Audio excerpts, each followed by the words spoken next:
On est en train de vivre un changement de société, d'une ampleur qu'on a rarement vue avec l'arrivée de l'intelligence artificielle. Et attention, ce n'est pas juste une nouvelle technologie de plus. Non, c'est comme un miroir qui nous est tendu.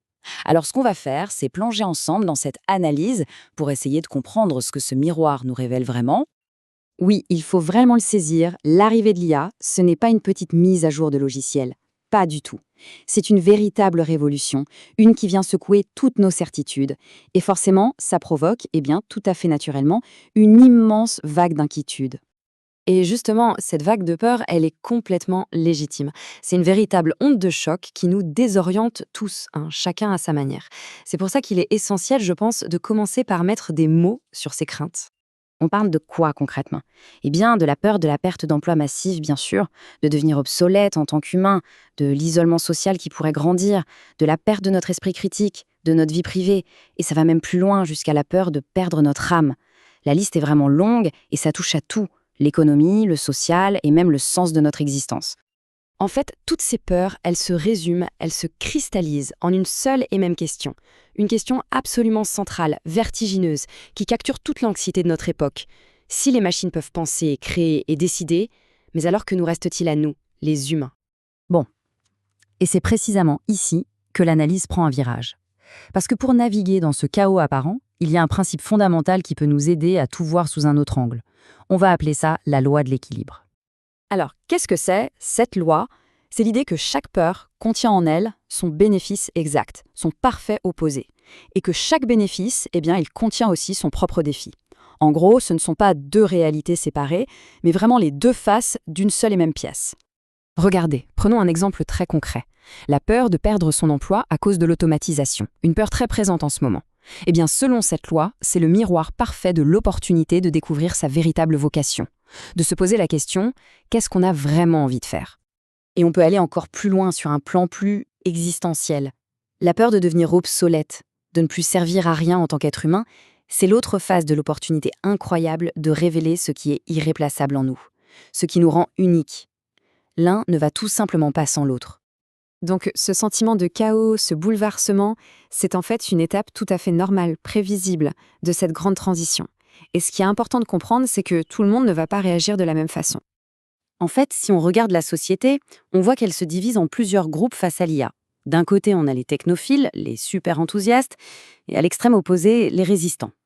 Et entre ces deux pôles, on trouve une grande majorité de gens. Les optimistes prudents, les observateurs qui ne savent pas trop quoi en penser, et bien sûr, les techno-anxieux. Chacun vit ça à sa manière.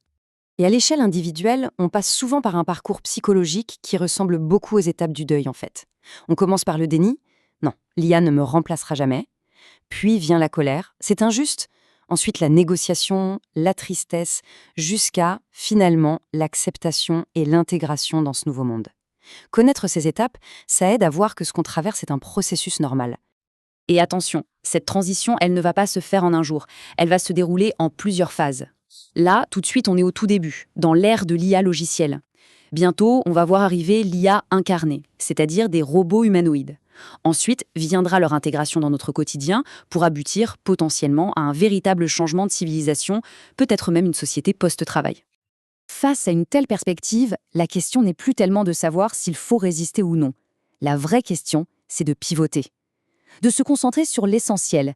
Qu'est-ce qui, en nous, ne pourra jamais être automatisé? C'est quoi, au fond, notre super-pouvoir humain? Alors, reprenons notre grande question du début. Mais cette fois, on la pose sans anxiété, plutôt avec une curiosité, une forme de puissance. Si l'intelligence peut être calculée et que la créativité peut être simulée, alors c'est quoi notre véritable nature? Et la réponse, elle se trouve peut-être justement dans tout ce que l'IA ne pourra jamais faire. Une IA ne peut pas être vivante, habiter un corps. Elle ne peut pas ressentir des émotions pour de vrai. Elle ne peut pas faire l'expérience du monde à la première personne. Elle n'est pas mortelle, et c'est ça qui donne son prix à la vie. Elle ne peut pas aimer, créer à partir de ses blessures ou donner un sens au chaos. Ce que ça veut dire, c'est qu'on doit redéfinir complètement ce qui fait notre valeur. On n'est pas des machines à penser, on est des êtres conscients, des êtres incarnés, des êtres aimants. Voilà, notre véritable essence, elle est peut-être là. Et vous voyez, c'est peut-être ça, le plus grand des cadeaux qui se cache dans cette crise. Finalement, ce n'est pas une menace, c'est une opportunité Une opportunité historique de se redécouvrir, de s'aimer davantage pour ce qu'on est vraiment. On en revient à notre métaphore du début, celle du miroir géant. L'IA, elle nous montre tout ce qu'on n'est pas, pour qu'on puisse enfin découvrir tout ce qu'on est. C'est ça l'idée. On peut aussi voir ça autrement. Penser à un maître zen qui nous enlève nos appuis pour nous forcer à découvrir qu'on peut voler. Ou alors, comme un révélateur photo qui fait apparaître lentement l'image cachée, latente, de notre humanité. Mais attention, il y a un sentiment d'urgence. La révolution industrielle, elle s'est étalée sur environ 80 ans. La révolution de l'IA, elle pourrait se faire en 8 ans à peine. C'est 10 fois plus rapide. Ça veut dire qu'on n'a pas plusieurs générations pour s'adapter. Ce travail sur soi, c'est maintenant qu'il faut le faire.